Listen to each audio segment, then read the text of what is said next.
Now, I will, of course, repeat now what I said yesterday, that intimidation and threats towards elected members of Parliament and ministers, including the member for Birmingham Yardley, are completely wrong. Child sexual abuse and exploitation are the most vile and horrific of crimes, involving rape, violence, coercive control, intimidation, manipulation and deep long-term harm. The information from the crime survey should be chilling to all of us. It estimates that 500,000 children every year experience some form of child sexual abuse, violence and sexual violation in the home, repeated rapes or exploitation by grooming or paedophile gangs, threats and intimidation involving intimate images online, abuse within institutions that should have protected and cared for young people, cruel and sadistic crimes against those who are most vulnerable. All of us have a responsibility to protect our children. Perpetrators must be punished and pursued. Victims and survivors must be protected and supported. But these crimes have not been taken seriously for too long, and far too many children have been failed. That is why this government is determined to act, strengthening the law, taking forward recommendations from independent inquiries, supporting stronger police action and protection for victims. There is no excuse for anyone not to take these crimes seriously. Brave survivors speaking out have shone a light on terrible crimes and the failure of institutions to act, be it in care homes in Rochdale, Asian grooming gangs in Rotherham or Telford, abuse that was covered up within faith institutions, including the Church of England and Catholic Church, or within family homes. And that report, alongside other appalling crimes coming to light, is why, in opposition, our party called for a national independent inquiry into child sexual abuse and supported that work when it was launched by the previous government. Over 7 years, that inquiry, expertly led by Professor Alexis Jay, engaged with more than 7,000 victims and survivors, processed 2 million pages of evidence, and published 61 reports and publications. Its findings should be truly disturbing for everyone, describing the pain and suffering caused to victims and survivors, the deviousness and cruelty of perpetrators. Nor is there any excuse for anyone not to recognise and act on the deep harm and damage from organised gang exploitation, abuse, sexual assaults and rape.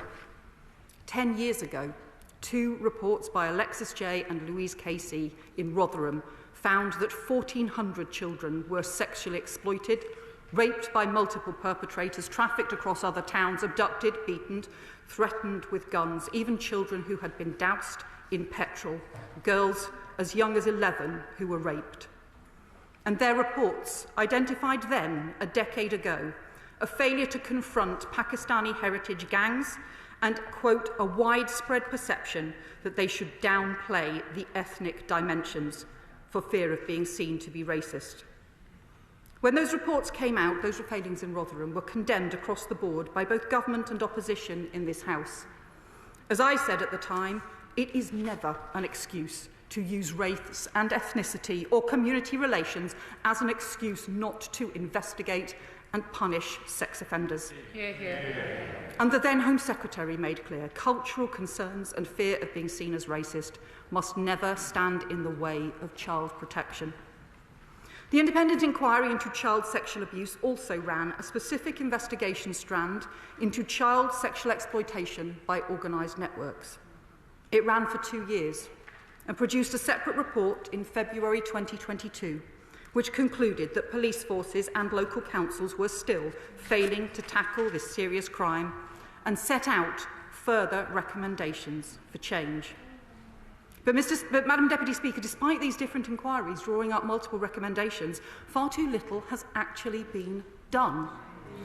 None of the 20 recommendations from the independent inquiry into child abuse have been implemented. As the Act on Independent Child Abuse Campaign Group from the Survivors Trust has said this week, victims of child sexual abuse cannot afford further delays in meaningful action. And they said It is now imperative to keep the focus on radical reform. Two different Conservative Home Secretaries said after the report was published it was a watershed, should be the beginning of a new chapter for change, but that has not happened. We now need new impetus and action. Since coming into office, the Safeguarding Minister has met with Professor Alexis Jay and survivors and convened the first dedicated cross-government group to drive forward change and to ensure that victims' voices remain at the very heart of this process. I can tell the House that we will set up a new Victims and Survivors panel to work on an ongoing basis with the interministerial group to guide them on the design, delivery and implementation of new proposals and plans, not just on the ICSA inquiry, but on wider work around child sexual exploitation and abuse. And we will set out more details and timescales based on that work. But before that, I can announce action on three key recommendations. First, I can confirm we will make it mandatory to report abuse, and we will put the measures in the Crime and Policing Bill that will be put before Parliament this spring, making it an offence with professional and criminal sanctions to fail to report or cover up child sexual abuse. The protection of institutions must never be put before the protection of children. Madam Deputy Speaker, this measure is something I first called for in response to the reports and failings in Rotherham 10 years ago. It's something that the Prime Minister first called for 12 years ago, based on his experience as Director for Public Prosecutions. And the case was clear then, but we've lost a decade and we need to get on with it now. Second, we'll also legislate to make grooming an aggravating factor in the sentencing of child sexual offences, because the punishment must fit the terrible crime. And third, we will overhaul the information and evidence that is gathered on child sexual abuse and exploitation and embed it in a clear new performance framework for policing, so these crimes are taken far more seriously. The independent inquiry recommended as one of its first recommendations a single core data set on child abuse and protection, but that's never been done. We'll introduce a single child identifier in the Children and Wellbeing Bill and a much stronger police performance framework, including new standards on public protection, child abuse and exploitation. We're accelerating the work of the Child Sexual Exploitation Police Task Force, set up rightly under the previous government, and there has been a 25% increase in arrests between July and September of this year. That sits alongside the Tackling Organised Exploitation programme, which is using advanced data and analytics to uncover the complex networks. The data on ethnicity is now being published, but we will work further with them to improve the accuracy and robustness of the data and analysis. And we will continue to support further investigations that are needed, including police investigations and local independent inquiries and reviews which can expose failings and wrongdoing in local areas and institutions, as we've seen in Telford, in Rotherham and Greater Manchester. We support the ongoing work commissioned by Mayor Andy Burnham into historic abuse in Oldham, which has led to new police investigations, arrests and convictions. And to build on those findings, the leader of Oldham Council has confirmed this week work to set up a further local independent inquiry is already underway, including liaison with Oldham survivors. We welcome and support this work, which will put victims' voices at its heart. Madam Deputy Speaker, the Telford inquiry was particularly effective because it involved victims in shaping the inquiry, and they were involved at every stage. So Tom Crowther, who led that inquiry, has now agreed to work with the government and with other local councils where stronger engagement with victims or survivors is needed, or where more formal inquiries are required to tackle persistent problems. But we should also be clear.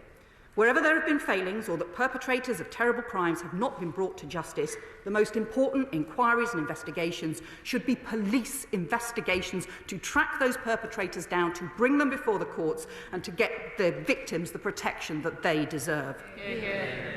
And finally, Madam Deputy Speaker, we have to face the serious challenge that the fastest growing area of grooming and child abuse is now online. So we will also take much stronger action to crack down on rapidly evolving forms of child sexual exploitation and abuse and grooming online, including to tackle the exponential rise in AI-facilitated child sexual abuse material, and we will set out a significant package of measures to strengthen the law in this area in the coming weeks. For many years, there has been broad cross-party consensus, not only on the importance of this work, but that the interests of victims and survivors must come first. There will be different views about the details of the policies that are needed, but every one of us across this House has supported action to protect our children, and that is all our responsibility to keep them safe for the future. So I hope that members across the House will work with ministers and with the Victims and Survivors panel that we are setting up to change protection for the better and to make sure it is perpetrators who pay the price. I commend this statement to the House. I call the Shadow Secretary of State, Jess Phillips. Thank you, Madam Deputy Speaker, and I thank the Home Secretary for advance sight of her statement. The whole country is shocked by the rape gang scandal. Over years or decades, thousands and maybe tens of thousands of vulnerable young girls were systematically raped by organised gangs of men, predominantly of Pakistani heritage. Instead of those victims being protected and the perpetrators prosecuted, those girls were systematically failed. Many cases were covered up because of absurd concerns about so-called community relations. Police often did not investigate. Local councils covered things up. The Crown Prosecution Service frequently failed victims. And those raising concerns were frequently accused of racism. Never again can people be silenced in that way. And I pay tribute to people who have raised these cases over the years, starting, I think, with former Labour MP Anne Cryer nearly 2 decades ago, who first raised these problems and bravely persevered, despite accusations of racism and worse, including from her very own colleagues. And let me just say, in that vein, a word on the Prime Minister's comments this morning. It is not far right to stand up for victims of mass rape. And smearing people. Order. Those concerns. Shadows. People want to hear the statement. Jess Phillips. Smearing people who raise those issues is exactly how this ended up getting covered up in the first place. Now, I will, of course, repeat now what I said yesterday, that intimidation and threats towards elected members of Parliament and ministers, including the member for Birmingham Yardley, are completely wrong.